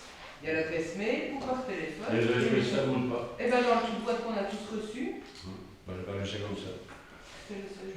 Ah bon, peu importe. Bon, moi, je peux déjà dire quand même que j'ai été contacté par certaines personnes sur courriel et que j'ai fait la démarche pour vous. Mais bien sûr, mais moi aussi, mais ce n'est pas la solution. Ça doit être une façon d'organiser, c'est tout. Mais bon, si vous jugez que c'est suffisant, c'est pour moi. La question est arrivée en interne aussi. Mes collègues m'ont parlé, moi j'ai dit qu'on trouverait une solution pour les personnes qui... Si quelqu'un sonne et qui dit « je ne sais absolument pas me déplacer », tu te doutes bien que la commune ne va pas dire « ah ben nous, je peux absolument me déplacer », surtout n'oubliez pas votre carte d'identité. Déjà, la personne qui nous a sonné ne voulait pas qu'on s'érange pour elle.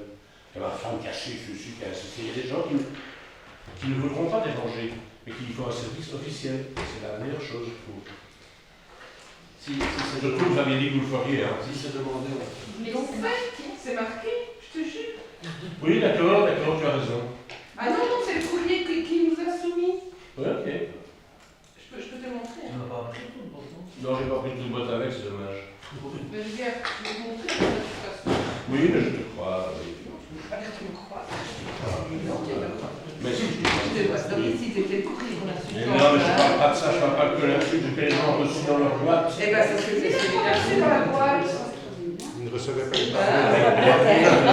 Attends, et ici, là, Oui. avec un numéro de téléphone. C'est quand même correct, non? Oui. Ok.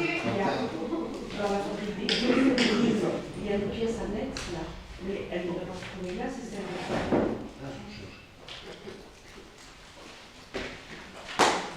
Moi, je voulais revenir sur l'email qu'on a reçu. On a reçu un courriel d'un collectif citoyen de village qui se plaignait de nuisances, de pollution. Et ce sont des nuisances qui sont arrivées au mois de septembre, qui apparemment sont récurrentes. Et vous avez été interpellé au mois d'octobre et ils viennent de nous envoyer le mail à l'ensemble du conseil parce qu'ils n'ont toujours pas eu de réponse de votre part. Moi, je vous ai interpellé également. Je n'ai pas fait de rappel, mais voilà, j'aurais voulu savoir où en était cette situation-là et les mesures qui avaient été prises par rapport à ça, sachant que les nuisances, c'est quand même des pneus qui sont brûlés, des plastiques, etc.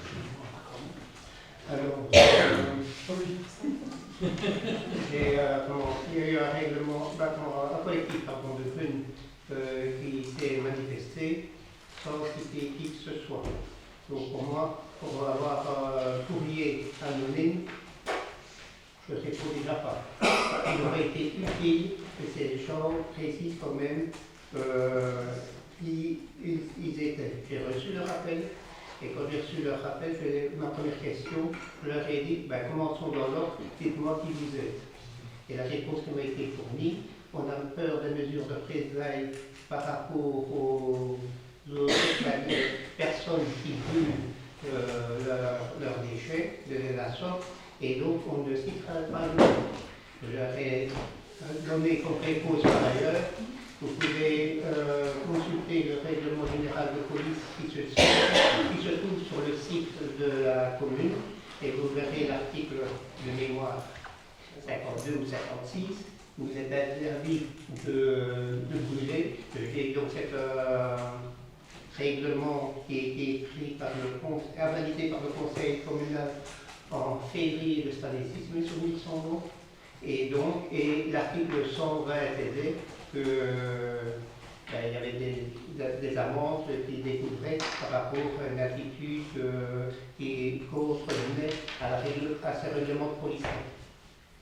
Et donc, je les ai invités que si ça devait encore se produire, ils contactent la zone de police pour faire constater la chose.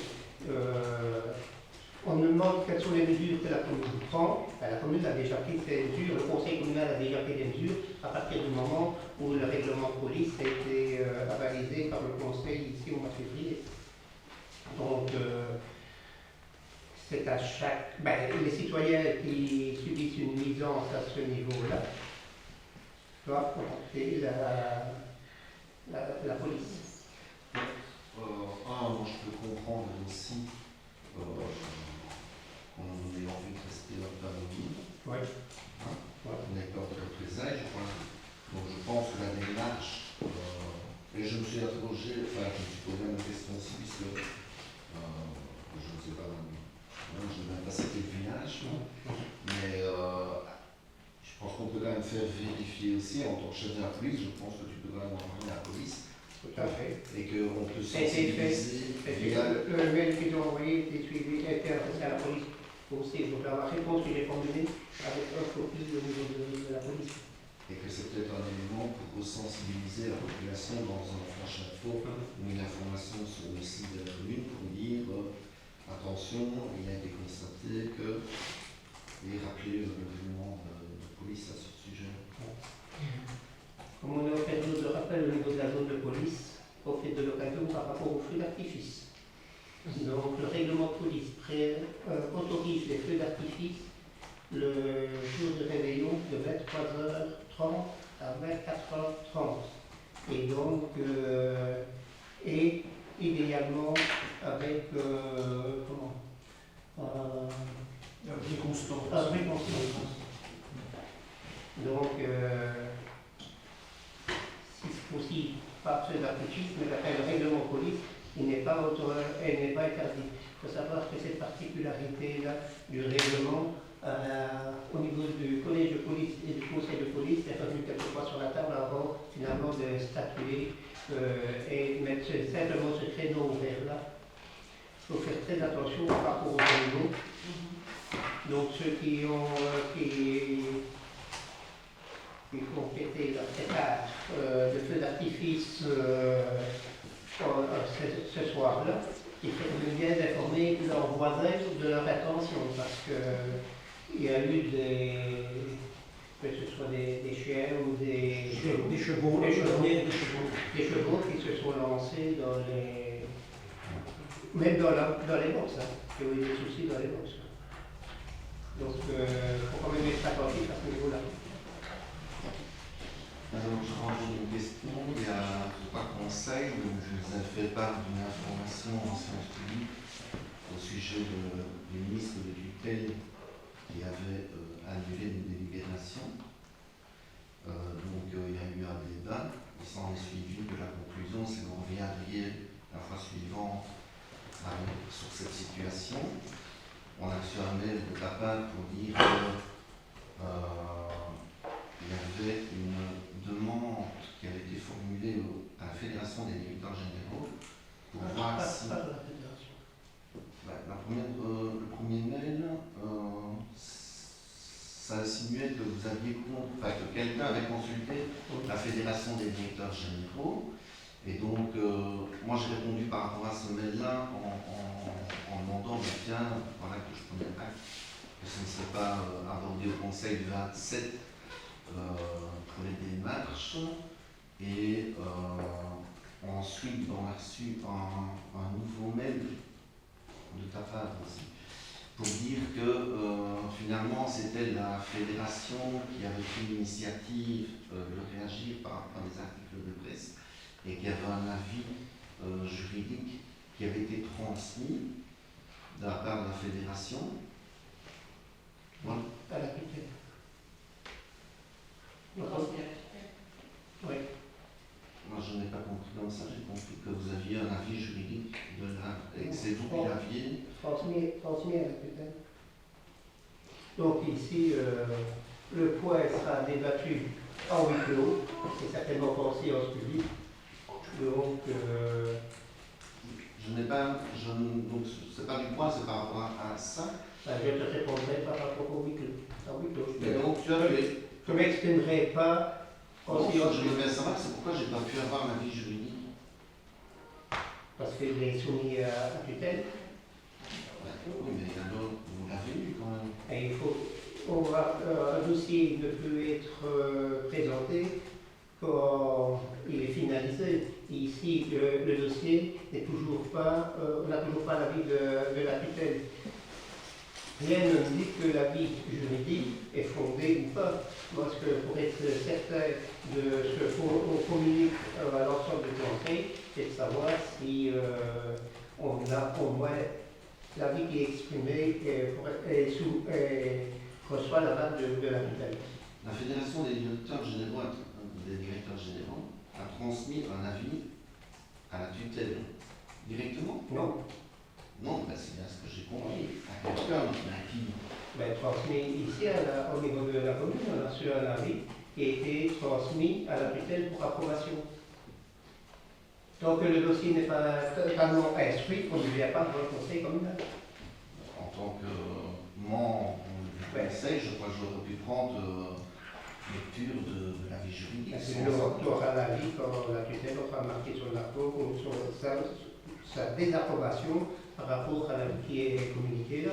Quand on instruit un dossier au niveau du collège, je ne vais pas présenter toutes les différentes pièces au fur et à mesure de la constitution du dossier. Quand le dossier est prêt pour passer au conseil, il est présenté au conseil. Quand l'instruction est terminée.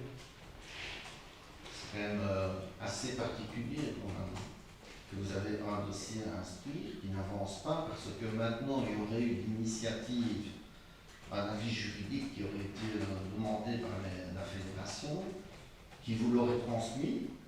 Déjà, ça aussi je suis étonné parce que, à mon avis, la fédération transmet au directeur général, donc je suppose que c'est toi qui l'as réceptionné, Quentin, de la fédération. Pour le collège. Donc la fédération t'a envoyé l'avis. J'ai reçu l'avis de la fédération. Par la fédération, c'est ça. Oui. Et donc, c'est un peu particulier, voilà. D'autres questions? Oui. Sur la création d'espaces numériques, je trouve ça super. Hein. Parce que le numérique, c'est l'avenir. Les mentalités ont changé, on fait de plus en plus de télétravail au niveau dans les familles. Je voulais savoir où on en était dans les zones blanches, au niveau de la commune, au niveau du débit. Parce qu'on a encore pas mal de zones blanches qui ne permettent pas aux familles de réaliser du télétravail et donc d'équilibrer leur qualité de vie, tout ça. Et si on pouvait faire quelque chose, ou voir que Au niveau des zones blanches, on en connaît quelques-unes, entre autres, je ne vais pas le citer, on peut dire déjà Ambly-Étang et Bourbon, principalement. Mais par rapport à ça, Idelux Projet avait mis l'idée de faire un peu une cartographie des zones blanches complètes pour voir un peu comment améliorer les choses en occupant des camions, des immondices d'un détecteur pour justement faire la cartographie. Jusque maintenant, on n'a jamais eu de retour par rapport à ça. Et d'un autre côté, le dossier par rapport à ce qui est repris comme zone blanche sur Mormont, là on n'a pas vraiment de solution immédiate. Et sur Ambly, on avait une antenne qui était en phase d'installation et qui est, là je pense que Marc a fait département sur cette fameuse antenne. Il y a un dossier qui est au niveau juridique maintenant. Donc il y a une instruction qui est en cours par rapport à celui qui est installé lors. Donc ça traîne par rapport à ça, on ne sait pas plus pour le moment. On a consulté un petit peu aussi bien Proximus que Orange pour voir un petit peu de quoi il tournait. Et tant que ce dossier-là n'est pas abouti, on n'aura pas de suite. Donc on est un peu coincé à ce niveau-là. Mais c'est vrai que les zones blanches, il y en a. Et bon, à ce moment-là, l'espace numérique est là aussi pour ça. Ça met à disposition des gens qui peuvent venir jusque-là.